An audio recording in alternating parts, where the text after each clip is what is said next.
At 2 a.m. at Miami International Airport, Sophia Martinez paused at the security checkpoint. She looked like any other airline pilot, her uniform crisp, her smile polished, her bag a standard pilot case. Security officers were struck by Sophia's composed demeanor during the routine inspection. "Captain, may we see your flight license?" asked Security Officer James Navarro as he inspected Sophia's bag. "Of course," Sophia replied calmly. But the pilot license she retrieved from her bag would soon turn James's world upside down. Over the next 47 minutes, everyone at Miami Airport would discover who Sophia Martinez truly was. Because some people wear civilian pilot uniforms but have a hidden Air Force Special Operations past. Welcome to Hidden Legends. Before we dive into this gripping airport rescue story, tell us in the comments which city you're watching from today. And if you think stories like this deserve to be shared, hit that subscribe button. We're unveiling footage that nearly remained classified forever. But before we reveal those 47 minutes that thwarted a terrorist attack, you need to understand who Sophia Martinez really was. Because the pilot working the night shift for the Miami-Boston flight wasn't entirely who she seemed to be. Sophia Martinez was exactly what she appeared to be, a 31-year-old seasoned first officer working for American Airlines. Medium height, athletic build, jet black hair always tied in a neat pilot bun. She'd been flying the Miami-New York route for 5 years, practiced yoga on weekends, and never skipped a single flight safety protocol. What passengers couldn't see was the intensity behind those steady eyes. 8 years prior, Sophia was Captain Martinez, a United States Air Force Special Operations pilot, with 3 tours in Afghanistan, 2 in Iraq, and 73 successful missions in classified operations flying the CV-22 Osprey. She had saved 150 civilian lives in high-stakes extraction operations. But Sophia never spoke of that life. Not to her co-pilot, Ethan Clark, not to Captain Harper, not even to herself if she could avoid it.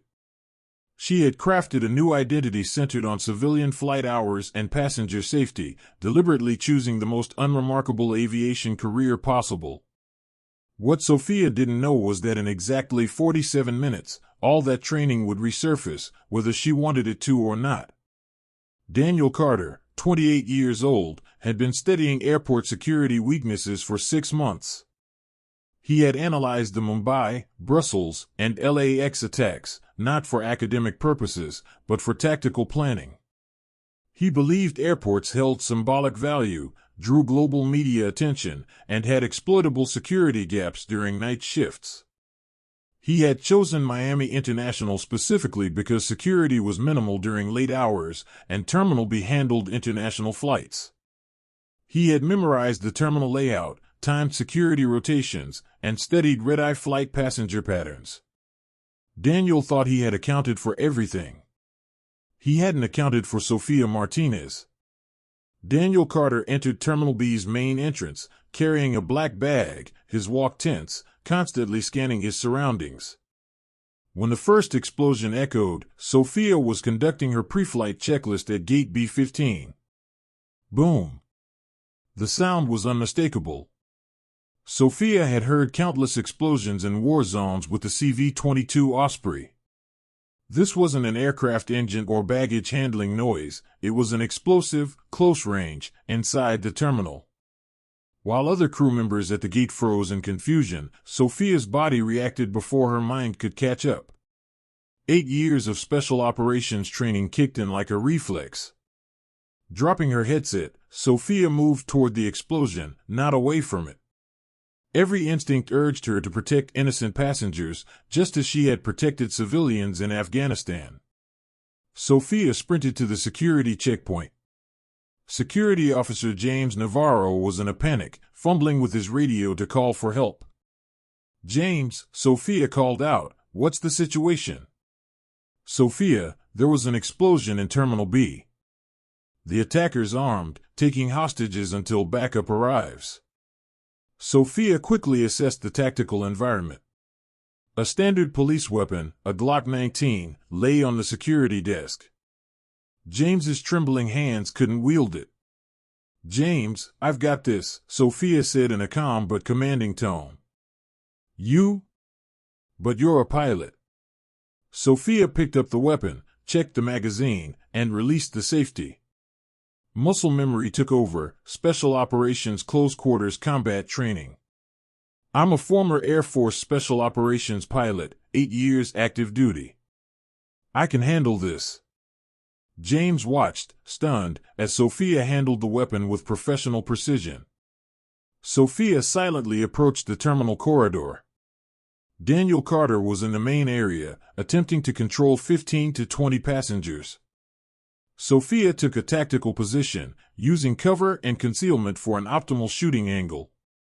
"Stop! FBI!" Sophia shouted, aiming her weapon at Daniel. Daniel spun around, startled. "Who are you?" "You're not police." "Drop your weapon now." Daniel tried to raise his firearm, but Sophia's special operations reflexes were faster. Bang! Bang! 2 controlled shots struck Daniel's arm, the one holding the weapon. Non-lethal disabling shots. Daniel collapsed, his weapon skidding across the floor. Sophia advanced tactically, kicked the weapon away, flipped him face down, and secured him with zip ties. "Threat neutralized," Sophia said into the radio. "Suspect in custody. Multiple wounded, medical assistance required." After neutralizing the threat, Sophia turned her attention to the wounded. 35 people had been injured in the explosion and ensuing panic. Sophia worked systematically, her special operations medical protocols kicking in. First priority, triage, prioritizing the most critical cases. Black, red, yellow, green categorization. First patient, chest trauma, struggling to breathe. Sophia stabilized the airway using combat medical techniques. Second patient, a fracture with severe bleeding. Sophia applied pressure points and a temporary tourniquet, controlling the bleeding in 4 minutes. Third patient, an elderly woman showing signs of shock. Sophia stabilized her circulation and vital signs. She whispered to the gate agent beside her, "How do you know this?" "I did medical evacuation operations on the CV-22 Osprey." "I'm combat medic trained," Sophia replied. Sophia coordinated with the clear, authoritative voice honed from pilot radio training. "Ground control, this is Captain Martinez. Terminal B, multiple casualties. Threat neutralized. Suspect in custody. 35 wounded. Triage in progress. Request immediate EMS coordination and FBI support. Captain Martinez." A brief silence followed. "Roger. Who's running this operation?" "American Airlines Captain Sophia Martinez, former Air Force Special Ops, current field commander." Another pause. "Copy that, Captain. All emergency units dispatched." Sophia's systematic approach to the 35 wounded displayed military precision. Red, critical, 8 people, immediate life threats. Yellow, delayed, 15 people, serious but stable. Green, minor, 12 people, walking wounded. She applied specific medical interventions for each category, blending combat medic training with pilot emergency protocols. The FBI arrived in 18 minutes, SWAT in 25. By then, Sophia had neutralized Daniel Carter, taken him into custody, categorized 35 wounded with precise triage, stabilized 8 critical cases, coordinated with ground control for EMS, and organized the terminal evacuation. Special Agent Laura Kim, with 15 years of FBI experience, interviewed Sophia first. Laura recognized a professional crisis response. "Captain Martinez, your tactical response and medical coordination were exceptional," Agent Kim said. "Military background?" Sophia knew there was no hiding it now. Everyone in the terminal had seen her in action. "Air Force," she said. Special Operations CV-22 Osprey pilot, combat medic qualified. 8 years active duty, tactical operations, and medical evacuation specialist. Agent Kim nodded, impressed. How did you neutralize the suspect so cleanly? Disabling shot, non-lethal force. Minimizing collateral damage is priority in a civilian environment. Daniel Carter was taken to the hospital. The arm wound wasn't severe, but the federal charges were. He faced trial in federal court on terrorism charges, attempted mass murder, and 35 counts of assault with a deadly weapon. At trial, psychiatrists testified that Sophia's professional response prevented what could have been the deadliest tragedy in airport history. Thanks to her tactical neutralization and medical first response, no lives were lost. Daniel received a life sentence without parole. Sophia returned to her normal pilot duties. Her story went viral that night. Terminal security footage, tactical weapon handling, suspect neutralization, systematic triage, and professional EMS coordination aired on every major news channel. American Airlines pilot, secretly Air Force Special Ops, stops terrorist, saves 35 in Miami airport.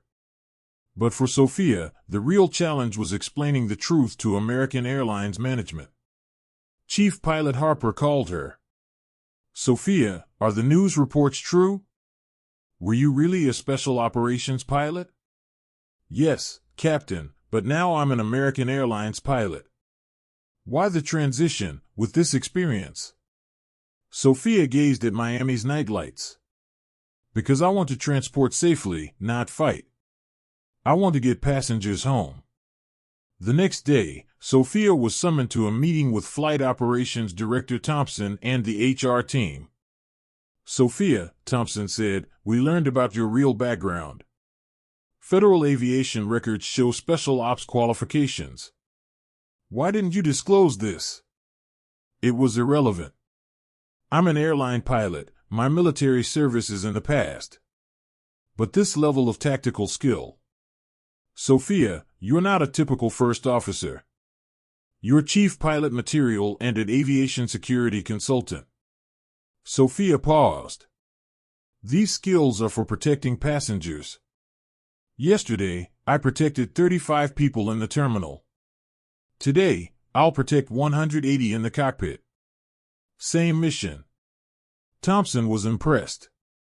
Sophia, we're offering you the chief pilot track and an emergency response coordinator position. Can I continue as first officer? Of course, but why? Sophia smiled. Because real service happens in the cockpit, ensuring passengers take off and land safely. 6 months later, Sophia was both an American Airlines first officer and an aviation security consultant, training pilot crews in crisis management and tactical response. Young First Officer Chloe asked her, Sophia, do you ever miss it? The CV-22 Osprey combat missions? Sophia watched commercial aircraft on Miami's runway, taking off safely every day. I did, but now I have a more important mission. What's that? Protect and serve in peacetime, too, on every flight and, when necessary, in the terminal. That evening, as Sophia went home, she reflected on the extraction operation she'd lost in Kandahar and the 35 people she'd saved yesterday. The past couldn't be changed, but the future could be different. Every safe landing, every protected passenger, was redemption for that lost mission. 47 minutes. That's how long it took for a night shift pilot to stop an airport terrorist attack. That's how long it took for 8 years of special ops training to surface when most needed. That's how long it took to prove that heroes don't always wear military uniforms. Sometimes they wear airline pilot uniforms and work for passenger safety. Who are the hidden legends in your community? People with extraordinary backgrounds working ordinary jobs, ready to act when disaster strikes. Because here at Hidden Legends, we believe the most powerful stories belong to those who never intended to be heroes, just people who couldn't stand by and let evil win. If this story moved you, like it, share it, and subscribe.